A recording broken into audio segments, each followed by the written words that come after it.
पहली बार संसद में मौका मिला है, क्या कहना चाहेंगे? नहीं, मौका अभी मिला नहीं, अभी तो मैं आया हूं। जब मौका मिलेगा तो आपकी आवाज बहुत अच्छी रहेगी और ये आवाज हमेशा निष्पक्ष रहेगी और कमजोरों के लिए रहेगी।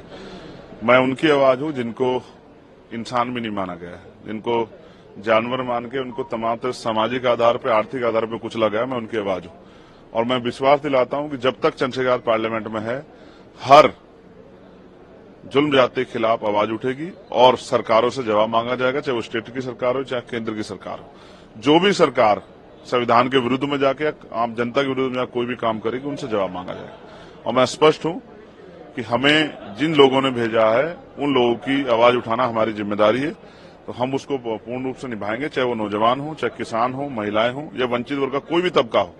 या जिस तरह से कई सूचनाएं हमारे उसमें, जैसे बाबा साहब अम्बेडकर की स्टैचू जो है उसको हटाया गया है, उसको वहां से अलग किया गया है। मैंने उस पर भी जो है लोकसभा अध्यक्ष जो हैं उनको मैंने लेटर लिखा था कि भाई आप इस पे जो है संज्ञान लें और ये ठीक नहीं है।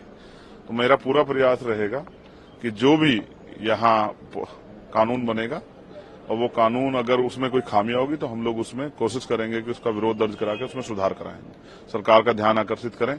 और हम कोशिश करेंगे प्राइवेट बिल लाके भी सरकार जो है हमारी जनता की तरफ सुने, जो जनता चाहते हैं उन पर भी चर्चा। सेशन में बहुत कम समय मिलता है, मैं ये भी लोकसभा अध्यक्ष से मांग करूंगा सदन के माध्यम से ही कि वो सेशन का समय बढ़ाएं, जिससे कि क्योंकि बहुत बड़ी लोकसभाएं होती हैं, बहुत मुद्दे होते हैं, उन पर चर्चा करने का अवसर मिले। ये सत्ता के साथ विपक्ष का भी घर है, विपक्ष की भी जिम्मेदारी है। तो सत्ता पक्ष जो है सिर्फ अपने लोकसभा सांसदों के बारे में न सोचे, उनके क्षेत्रों के, तो विपक्ष को जो जहां जीत का है उसके उनके बारे में सोचना है। मेरे जैसे लोग व्यक्ति के क्षेत्र के बारे में सोचना चाहिए। वहां चाहे स्कूल, कॉलेज, हॉस्पिटल बने, वहां रोजगार की जो समस्या उसका निदान हो, वहां बिजली पानी की अच्छी व्यवस्थाएं, सड़कें अच्छी बने, वहां बाढ़ की समस्या खत्म हो और जो भी बुनियादी समस्या जीवन में लोगों के हैं, कुटीर उद्योग लग के महिलाओं को रोजगार मिले, उस पर चर्चा होनी चाहिए। उसके लिए हम सदन में पर्याप्त समय के लिए अध्यक्ष जी से मांग करें। अच्छा, जो लोग आपके विरोधी हैं वो एक समय में कहते थे कि चंद्रशेखर जी की आवाज जातीय राजनीति पर केंद्रित है, लेकिन जो रिजल्ट है उसने तो दिखा दिया। अब जो आपका एजेंडा है वो जाति से ऊपर रहेगा। देखिए, आप फिर वहीं खड़े हैं, मैं क्या कर सकता हूं। लोग कहते थे, आपने खुद ही स्वीकार किया कि लोगों की बात गलत साबित होगी, आप खुद दोबारा कोई बात कह रहे हैं। मैं संविधान को मानने वाला व्यक्ति हूं, मैं जाति के बैरियर में नहीं हूं। मैं जातिविहीन समाज के लिए की स्थापना के लिए, ये मेरे लक्ष्य में भी है और ये एक मजबूत उद्देश्य भी है इस देश को तरक्की करने का।